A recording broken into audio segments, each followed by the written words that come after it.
Mitsubishi Cyclone ฮะ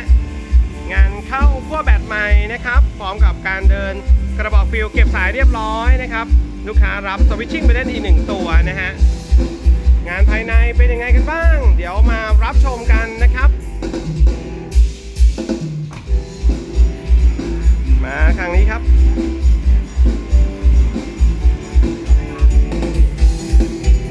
ชุดนี้25ใบเทา9ใบแดงนะครับพุ่มหนังสีแดงดำฮะเลือกใช้ไฟ2สีฮะวงใหญ่ชมพูวงเล็กไอซ์บลูฮะ10นิ้ว156แม่เหล็ก2ก้อนครับMitsubishi Cyclone นะครับทำเป็นตู้ฟาดนะฮะงานสวยอีก1ลำฮะแผงหลัง6644ขับด้วย Power Amp ตัวนี้ฮะการ 460สำรองไฟด้วยขา S1 ล้านไมโคร Power Amp 1,500.1 ทำหน้าที่ขับซับ YSK ในตู้ฟาดฮะแม่เหล็ก2ก้อนไฟเป็น RGB แบบเปลี่ยนสีได้ฮะ